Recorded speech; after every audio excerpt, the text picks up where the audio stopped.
What if you could learn any new language in just a few months using stories? That's right, simple stories. Sounds fun, right?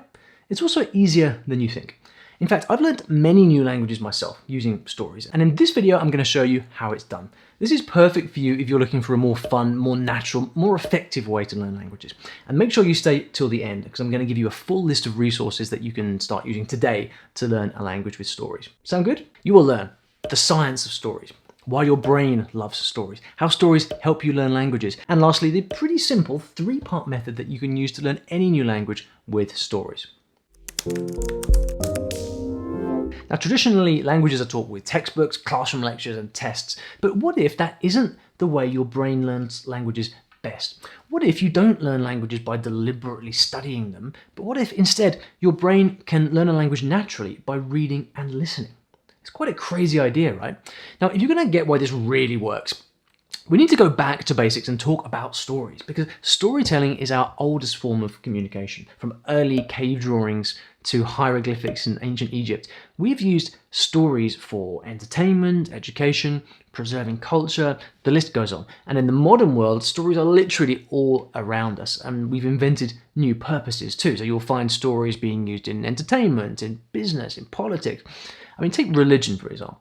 Religions don't just tell you what to believe, they tell you the stories of Buddha, Jesus, the Prophet Muhammad, and what they got up to. And those stories have been working for them for thousands of years. That's why you'll also find stories used a lot for teaching. So schools get you to read great novels to teach you important lessons about life. Parents tell children stories to teach them about the world. But stories are not just for kids. Harvard Business School uses stories. They teach business using the case study method, which is basically stories about the successes and failures of other businesses. So we use stories to make learning more effective. And sure enough, when you learn through stories, you can measure this in the brain, because stories activate parts of your brain that are not generally engaged when you're learning in a traditional fact-based way. Parts like the left temporal cortex, the frontal and parietal cortices, the auditory cortex. And these parts of the brain are used for things like understanding language, the association of ideas, memory and attention. Basically, when you learn with stories, you're mixing two things together: rational information with experiential parts of the brain. And what this does is it forms neural connections, which when repeated get strengthened and result in longer term memory. And that longer term memory part is key.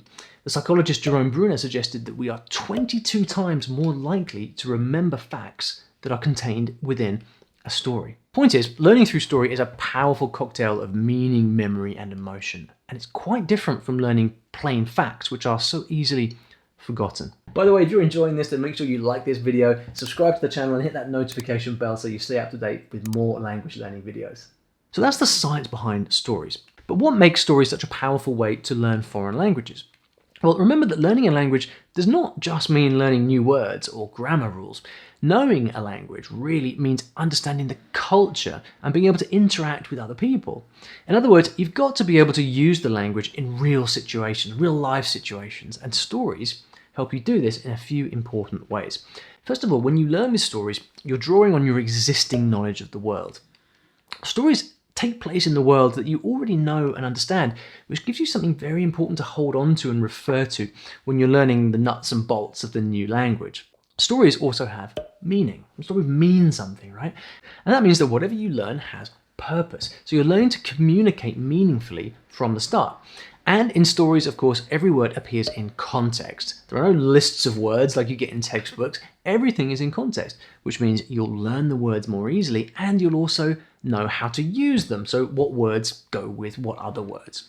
There's much more as well. So for example, a good story keeps you interested so that you're more motivated to learn. Stories teach lessons about culture. Stories also get a reaction out of you, and this emotional involvement helps make a language a more authentic part of your life. Look, learning through story is no longer just black and white information on the pages of a textbook. Every detail of the language appears in glorious technicolor, if that's still a thing. Stories help you to focus on communication and meaning and give you a deep knowledge of the language, just the same way as children learn their first language. Okay, enough theory. How do you actually learn languages with stories?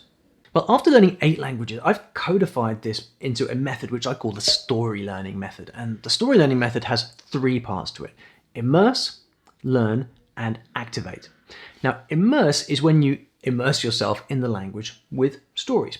Learn is when you learn things from the story, and then activate, well, this is where you practice what you've learned and put it into action. Now, to demonstrate how this works, I'll walk you through a project I did to learn Italian a few years back, which lasted about 3 months, and where I was able to go from complete beginner to fairly conversationally fluent using, you guessed it, stories. Pronto? So if you remember, step 1 is to immerse yourself in the language, and that's all I did for the first month. The aim was to get as much immersion or input as possible. So I spent as much time as I could reading Italian and listening to Italian. And that is all I did. I'm not taking lessons here. I'm not learning the grammar or anything like that. I'm not working with a teacher. I'm simply reading the stories. And what you do is simply read and listen over and over and over. Now, if you're wondering how you can read anything if you're a complete beginner, then the answer is that when you're a complete beginner, you need to use really kind of basic material, basic, simple, boring material right at the start. So I was finding textbooks from my local library and reading the little dialogues that you get in these textbooks. They are a bit dull at first, but the key thing is they're written for beginners, so you can understand just enough. You'll need to look up a few words here and there. But apart from that, you're just taking these little dialogues or stories in their textbooks and you're reading them over and over 10, 20, 30 times. That's your job at the beginning, just to read and listen. And what you're doing is immersing yourself in the sounds of the language. Now you're probably thinking, well, how can I learn anything from this if I'm just reading? Like, where's the studying? Where's the learning? But remember, the point here in phase 1 is not to learn. The point here is to immerse yourself in the language so that your brain has the conditions it needs to learn the language all by itself, just as if you lived in the country. Just remember everything we discussed about the brain earlier. By pushing yourself to understand the story, even if it is in another language, you're activating all these wonderful parts of your brain that we talked about earlier. And what you'll find is that the more you read, the more you listen, your brain will start to just understand stuff. It should be obvious that throughout this process, there is a ton that you are not understanding from your reading. In fact, through this, you don't understand most of what you're reading. But it's not about what you don't understand.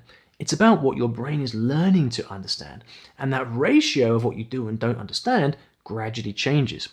See, once you've experienced this, you'll know it to be true. But I understand that it can sound a little bit woo-woo before that. And also, you're not reading with translations. Okay? No translations, because as soon as you read with translations, you're removing all of the struggle from the process. And your brain learns and grows when it struggles and grapples to understand. Anyway, that's all I did for the first month learning Italian. You start with really simple material that's written for beginners, and then you gradually work your way up to harder material, but always reading and listening to stories in the same way. Now remember, at the end, I'm going to give you a full list of resources that you can use for this kind of learning. So this is the first part of the process. And what you're doing here is you're building a foundation in the language.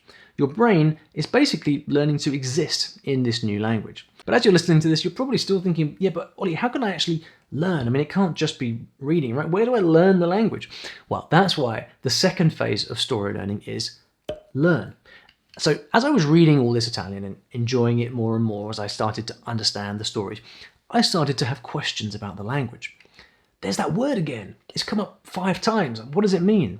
Why am I seeing all these different endings to these words? And what's going on with the pronunciation of this strange word over here? All these questions.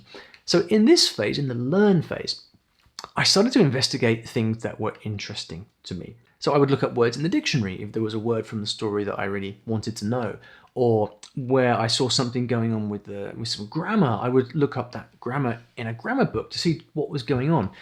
And in the case of Italian, there was a fair bit of grammar that was confusing me and I wanted to understand it. So I just looked it up. So I was starting to learn things in a more traditional sense. But the key thing here is that everything I'm learning in this stage is emerging from the story. I wait till I really want to know something and then I look it up. And this means that everything I learn is really, really powerful because I'm ready for it. And this is what it means for stories to engage your whole brain in the learning process. It's very, very different from traditional textbooks or apps or basically anything else where you're learning all the grammar and all the vocabulary in advance right at the start, just kind of presented by the teacher as if they're saying, okay, here is a complete menu of everything in the language and you're going to learn it all now in advance up front. With story learning, the story comes first, just like it does for kids when parents read bedtime stories to their children. The kids don't understand anything at first, but their natural curiosity guides them and they want to learn, and so bit by bit they do. And the amazing thing about this, the reality of this way of learning, is that new words stick far more easily from stories. You also learn the grammar far more easily because you've already seen everything over and over a ton of times and you are ready to learn them naturally. Now, step 3 is activate. And this is where you begin to activate what you learn by actually using the language. So up until now, everything has been happening inside your head, right? Reading, listening, a bit of learning, and you've probably been thinking to yourself, but how do I learn to speak from all this reading? Even if I'm learning, how do I actually start to speak? Because my goal is to speak this language, Olly. Well, inside your head, you're building up this massive reservoir of knowledge. And when you've got all this knowledge in your head, what do you think the natural next step is?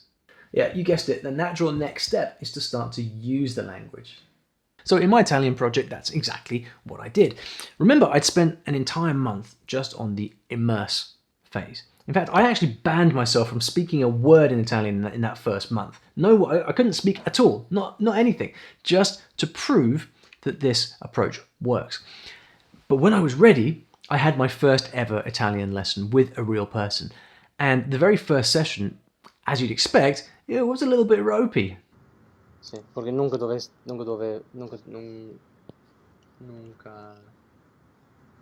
dovevo scriverlo prima.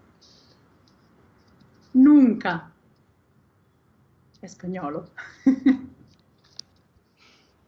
But ropey is actually okay, because in the activate stage, you need to take all of that knowledge in your head and quite literally activate it. You know the stuff, but you need to practice just getting it out of your mouth. So I started having short daily sessions with my teacher. It wasn't much, 30 minutes a day. What do you talk about in these sessions? Well, that's easy. You talk about the stories that you've been reading. Tell your tutor what you've read. Talk about the stories. Use the words that you've been reading and learning. You'll never run out of things to talk about because you've been doing so much reading. That's the basis of the method. And a little hack here is to actually send the stories you've been reading to your teacher in advance so that they can have a look and they know what you've been reading. And after 5 days of this, I noticed that things started to improve quite quickly. La differenza sicuramente è che bisogna più tempo. Mm-hmm. Perché tutte le cose, ci sono tante cose che sto dicendo adesso, proprio, per esempio, che non ho imparato nel senso normale di imparare. And remember, all these words that I was saying, I'd only learned them from one place, the reading, because I'd done nothing else. But what was most interesting is that I'd somehow managed to learn some very tricky Italian grammar too.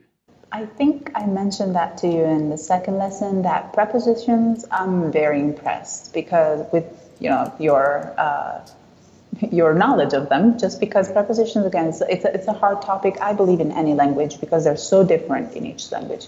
But I think that the listening that you did kind of give you kind of a frame to use the prepositions. And that's something that usually is instructed. So it's formally, taught by teachers, like, andare a, or parlare con, decidere di. And this really shows the power of story learning, because in this case, what we were talking about here, Italian prepositions, they are notoriously hard and they usually stump students of Italian for years. But simply by spending so long learning through stories, I had managed to internalize the grammar and get it mostly correct. But anyway, there was still plenty of stuff that I wasn't getting right yet because learning a language takes time. And so after this, I kept having these lessons with my tutor quite regularly, and my main focus was just to activate using all the stuff I'd been learning. Talking about the stories, trying out the words and phrases that I'd learned from the stories, stretching out a bit and experimenting with using new grammar. And of course, in these sessions, you do get corrections from the teacher too, naturally. So there's an element of crossover where you're learning a lot as well. You're not just practicing, there's back and forth, you're learning too. And so with this, I'm completing this cycle of immerse, learn, and activate. So then what's next? this continues. You just carry on this cycle. And remember that 80% of your time stays on immersion because that's where all the learning comes from, all that wonderful reading and listening that you're doing. The thing that changes as your level improves and you can understand more is that you just start to read more widely. You can start to move away from stories if you want and start to read around your own areas of interest. So anyway, to show how much I'd learned in just a couple of months, I started recording conversations that I had with people in Italian. Come il francese, per esempio. Ho imparato il francese alle 10-9 anni, Ok. molti anni fa, non dico quanti anni, ma abbastanza anni fa, ho imparato il francese, ma dopo ho vissuto, com'è? Mhm. Ho vissuto, Ho vissuto. 6 mesi in Parigi, ho imparato il francese, parlava abbastanza bene. And then because I was doing this project for YouTube, I actually decided to travel to Italy and show that this story learning method had the really practical outcome of being able to use the language in real life.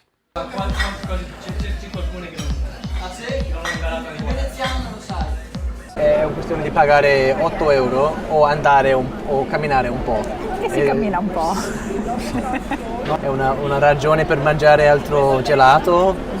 Esatto. È la prima cosa. Una sensazione molto diversa parlando italiano che spagnolo. Non so se è una cosa, una persona del sud che parla è molto diversa da una persona del nord. And it had absolutely nothing to do with wanting to go to Venice. Nothing at all.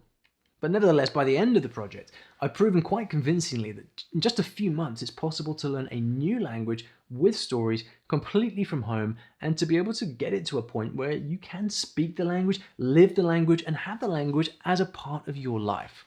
And in case you're wondering, this works in any language. With some languages it will take longer, for sure, and with languages with different scripts like Chinese or Japanese, you'll need to use romanization right at the beginning just to get started. But the method and the principle is the same. It's using stories to learn a new language by activating your core natural learning system and having a lot of fun along the way. Now I know this is very different from what you're used to, and that is okay. And so to help you along, as promised, I've got some resources for you. First of all, if you want a list of great books and podcasts that you can use to try out the story learning method, then please go to the description below. You'll find a list of resources broken down by language. These are a mix of things that I've used myself to learn languages and also things that I've created myself too.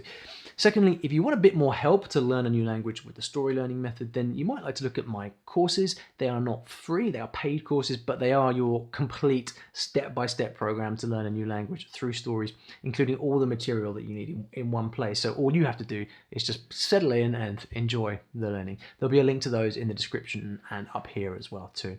Lastly, if you enjoyed this video, please leave me a comment below. I want you to let me know the one biggest thing or idea or principle that you took from this video, or else the biggest question you've got about the magic of learning languages through stories.